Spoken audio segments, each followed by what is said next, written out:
നേർവീതി പ്രഭാഷണ പരമ്പരയിലേക്ക് ഏവർക്കും സ്വാഗതം. സുവിശേഷകൻ കുഞ്ഞുമോൻ തോട്ടപ്പള്ളി ഇപ്പോൾ നിങ്ങളുമായി ദൈവവചനം പങ്കുവയ്ക്കുന്നു. ശ്രദ്ധിച്ചാലും.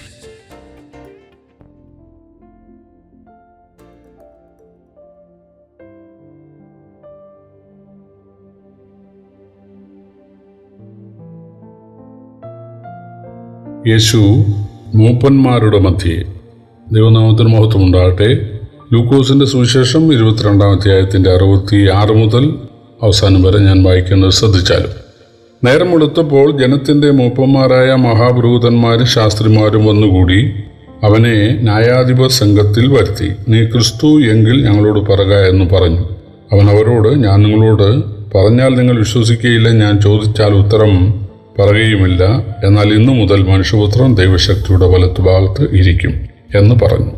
എന്നാൽ നീ ദൈവപുത്രൻ തന്നെയോ എന്ന് എല്ലാവരും ചോദിച്ചതിന് നിങ്ങൾ പറയുന്നത് ശരി, ഞാനാകുന്നു എന്നവൻ പറഞ്ഞു. അപ്പോൾ അവർ, ഇനി സാക്ഷ്യം കൊണ്ട് നമുക്കെന്ത് ആവശ്യം, നാം തന്നെ അവൻ്റെ വാമൊഴി കേട്ടുവല്ലോ എന്ന് പറഞ്ഞു.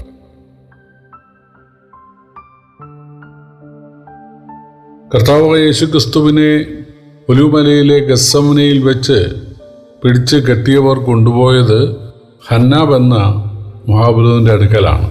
ഹന്നാവ് ആ വർഷത്തെ മഹാപുരോഹിതനായ കയ്യഫാവിൻ്റെ അമ്മായിയപ്പൻ ആയിരുന്നു. അദ്ദേഹം യേശുവിനെ വിസ്തരിച്ചു. ഒരുപാട് കള്ളസാക്ഷികൾ, മഹാപുരോഹിതന്മാർ ഒരുക്കിയ കള്ളസാക്ഷികളൊക്കെ അവിടെ വന്ന് കള്ളസാക്ഷ്യം പറഞ്ഞു. പക്ഷേ അവരുടെ സാക്ഷ്യമൊന്നും ഒത്തുവന്നില്ല. അതുകൊണ്ട് ഹന്നാവ് ആ രാത്രിയിൽ തന്നെ യേശുവിനെ മഹാപുരോഹിതനായ കയ്യഫാവിൻ്റെ അടുക്കലേക്ക് കെട്ടപ്പെട്ടവനായി അയച്ചു. കയ്യഫാവും യേശുവിനെ വിസ്തരിച്ചു. പക്ഷേ കാര്യമായ ഫലമൊന്നും ഉണ്ടായില്ല. അത് കഴിഞ്ഞ് മൂന്നാമത്തെ വിസ്താരമാണ് നാം വായിച്ചത്. നേരം വെളുത്തപ്പോൾ ജനത്തിൻ്റെ മൂപ്പന്മാരായ മഹാപുരോഹിതന്മാരും ശാസ്ത്രിമാരും വന്നുകൂടി അവനെ ന്യായാധിപ സംഘത്തിൽ വരുത്തി. നീ ക്രിസ്തു എങ്കിൽ ഞങ്ങളോട് പറയുക എന്ന് പറഞ്ഞു. ആദ്യം ഹന്നാവിൻ്റെ മുമ്പാകെ ഒറ്റയ്ക്ക്, പിന്നീട് കയ്യഫാവിൻ്റെ മുമ്പാകെ ഒറ്റയ്ക്ക് വിസ്തരിക്കപ്പെട്ടു. ഇപ്പോൾ മഹാപുരോഹിതന്മാർ രണ്ടുപേരുമുണ്ട്, ശാസ്ത്രിമാരുണ്ട്. അവരെക്കുറിച്ച് മൂപ്പന്മാരെന്നാണ് എഴുതിയിട്ടുള്ളത്. ഈ മൂപ്പന്മാരെന്നുള്ള പ്രയോഗം ബൈബിളിൻ്റെ ആരംഭം മുതലുണ്ട്. ബൈബിളിൽ മിദ്യാന്യർക്ക് മൂപ്പന്മാരുണ്ടായിരുന്നു. മോവാബ്യർക്കും അമ്മോന്യർക്കും അമാലേക്കർക്കും എല്ലാം മൂപ്പന്മാരുണ്ടായിരുന്നു. മിസ്രയീമ്യർക്ക് ഈജിപ്തിൽ മൂപ്പന്മാരുണ്ടായിരുന്നു. അവരുടെ അടുക്കലാണ് മോശ ചെന്ന് കാര്യങ്ങൾ പറയുന്നത്. മിസ്രയീമിൽ ഇസ്രയേൽ മക്കൾക്ക് മൂപ്പന്മാരുണ്ടായിരുന്നു. അവരെ കൂട്ടി വരുത്തിയാണ് മോശ ദൈവത്തിൻ്റെ നിയോഗം അവരോട് പറയുന്നത്. മരുഭൂമിയിലും അവർക്ക് മൂപ്പന്മാരുണ്ടായിരുന്നു. കനാൻ നാട്ടിലും മൂപ്പന്മാരുണ്ടായിരുന്നു. മൂപ്പന്മാരെന്ന് പറഞ്ഞാൽ നേതാക്കൾ എന്ന് മാത്രമേ അർത്ഥമുള്ളൂ. സഭയെ സംബന്ധിച്ചും സഭയ്ക്ക് മൂപ്പന്മാർ ഉണ്ടായിരുന്നതായി അപ്പോസ്തലപ്രവൃത്തികളിലും ലേഖനങ്ങളിലും നമുക്ക് കാണാൻ കഴിയും. മൂപ്പന്മാരെന്നുള്ളതൊരു കൃപാവരമല്ല, നേതാക്കളുടെ ഒരു പേര് മാത്രമാണ്. കൃപാവരങ്ങൾ സഭയ്ക്ക് ലീഡേഴ്സിനുള്ളത് 5 അപ്പോസ്തലൻ, പ്രവാചകൻ, സുവിശേഷകൻ, ഇടയൻ, ഉപദേഷ്ടാവ്.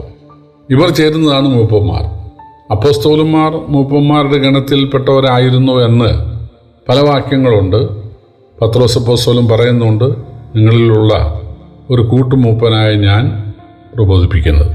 യോഹന്നാൻ തൻ്റെ ലേഖനത്തിൽ എഴുതുന്നുണ്ട്, മൂപ്പനായ ഞാൻ ഗായോസിന് എഴുതുന്നത്.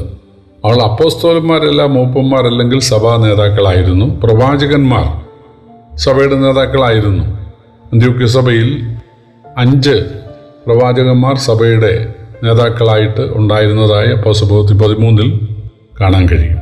പൗലോസ് അപ്പോസ്തലൻ തൻ്റെ മിഷണറി യാത്രകളിൽ താൻ സ്ഥാപിച്ച സഭകളിൽ കൃപാവരം വെളിപ്പെട്ടതിൻ്റെ അടിസ്ഥാനത്തിൽ അവരെ മൂപ്പന്മാരായിട്ട് നിയമിച്ചതായിട്ട് നമുക്ക് കാണാം.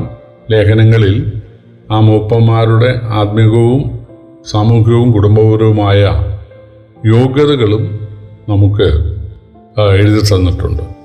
അപ്പോൾ മൂപ്പന്മാരെന്ന് പറയുന്നത് നേതാക്കൾ ആണ്. ഇവിടെ ജനത്തിൻ്റെ മൂപ്പന്മാരായ മഹാപുരോഹിതന്മാരും ശാസ്ത്രിമാരും ഒന്നുകൂടി അവനെ ന്യായാധിപ സംഘത്തിൽ വരുത്തി. മൂപ്പന്മാരുടെ മറ്റൊരു പേരാണ് ന്യായാധിപ സംഘം. അപ്പോൾ ഇത് മൂന്നാമത്തെ വിസ്താരമാണ്. അവർ യേശുവിനോട് ചോദിക്കുന്നത് നീ ക്രിസ്തുവാണോ എന്നാണ്. നമുക്കറിയാം, പത്രോസ് ഒരിക്കൽ കർത്താവിനെ ഏറ്റുപറഞ്ഞു, നീ ജീവനുള്ള ദൈവത്തിൻ്റെ പുത്രനായ ക്രിസ്തു.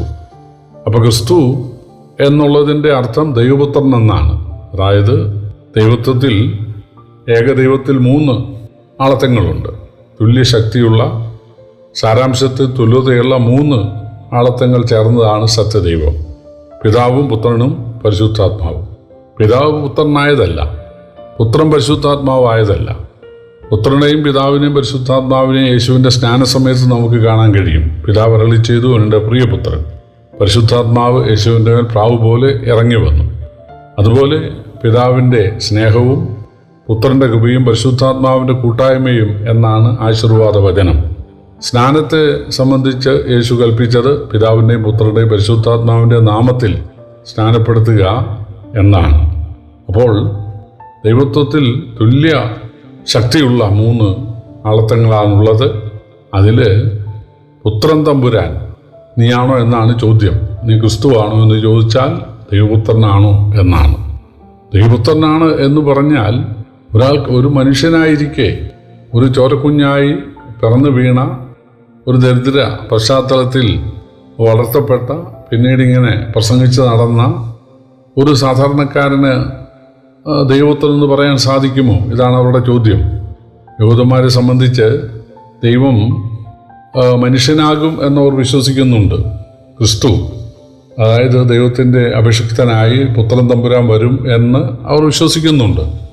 അത് പൂർണ്ണ വളർച്ചയെത്തിയ ഒരാളായിട്ട് ആകാശത്തിലൂടെ വരുമെന്നാണ്. അല്ലാതെ ഒരു ചോരക്കുഞ്ഞായിട്ട് ഒരു കാലിത്തൊഴുത്തിൽ കിടക്കാനിടയാകുമെന്നോ, വിശപ്പും ദാഹവും നഗ്നതയും വെയിലും മഴയും ഒക്കെ കൊണ്ട് 30 വർഷം ജീവിക്കാനിടയാകുമെന്നോ, തച്ചുപണി ചെയ്യാനിടയാകുമെന്നോ, ആരോരുമില്ലാതെ ഇങ്ങനെ ദേശാന്തരിയായി പ്രസംഗിച്ച് നടക്കാനിടയാകുമെന്നോ ഒന്നും അവർ വിശ്വസിച്ചിട്ടില്ല. മഹാശക്തിയോടെ ആകാശത്തിലൂടെ വരുമെന്ന് മാത്രമാണ് അവർ യഹൂദന്മാർ പൊതുവെ വിശ്വസിച്ചിരുന്നത്. അതിനെതിരായിട്ട് ആരെങ്കിലും ഞാൻ പുത്രൻ തമ്പുരാനാണ് എന്ന് പറഞ്ഞാൽ അവരുടെ ദൃഷ്ടിയിൽ അത് ദൈവദൂഷണമാണ്, അത് കൊല്ലപ്പെടേണ്ട പാപമാണ്. അതാണ് ഈ ന്യായാധിപ സംഘം യേശുവിനോട് ചോദിച്ചത്, നീ ക്രിസ്തുവാണോ അല്ലെങ്കിൽ നീ ദൈവപുത്രനാണോ? യേശു പറഞ്ഞു, ഞാൻ പറഞ്ഞാൽ നിങ്ങൾ വിശ്വസിക്കത്തില്ല. മറ്റൊരു സുവിശേഷത്തിൽ യേശു പറഞ്ഞത്, ഞാൻ എത്രയോ പ്രാവശ്യം പരസ്യമായിട്ട് അത് പറഞ്ഞു കഴിഞ്ഞു, ഇനിയും പറയണോ എന്നാണ്. യേശു പറഞ്ഞു, ഞാനാകുന്നു എന്ന് മാത്രമല്ല, യേശു പറഞ്ഞ ഒരു കാര്യം, ഇന്നു മുതൽ മനുഷ്യപുത്രൻ ദൈവശക്തിയുടെ വലത്തുഭാഗത്ത് ഇരിക്കും. ദാനിയേലിൻ്റെ പ്രവചനത്തിൽ ഒരു വാക്യമുണ്ട്, രാത്രി ദർശനങ്ങളിൽ മനുഷ്യപുത്രനോട് സദൃശനായവൻ ആകാശമേഘങ്ങളോടെ വരുന്നത് ഞാൻ കണ്ടു. ആ വാക്യമാണ് യേശുവിൻ്റെ മനുഷ്യാവതാരത്തിനായിട്ട് യഹൂദന്മാർ എടുത്തിരുന്നത്. അത് യേശുവിൻ്റെ 2ാം വരവിൻ്റെ കാര്യമാണ് എന്നവർക്ക് അജ്ഞാതമായിരുന്നു. 110-ാം സങ്കീർത്തനത്തിൽ ദൈവപുത്രൻ ദൈവത്തിൻ്റെ വലത്തുഭാഗത്ത് ഇരിക്കും. ഞാൻ നിന്റെ ശത്രുക്കളെ നിനക്ക് പാദപീഠമാക്കുള്ളൂ, നീ എൻ്റെ വലത്തുഭാഗത്തിരിക്കാം എന്ന് പുത്രൻ തമ്പുരാനോട് പിതാവ് അരുളി ചെയ്യുന്നതായിട്ടാണ് 110-ാം സങ്കീർത്തനം. അതാണ് യേശു ഇവിടെ ഉദ്ധരിക്കുന്നത്.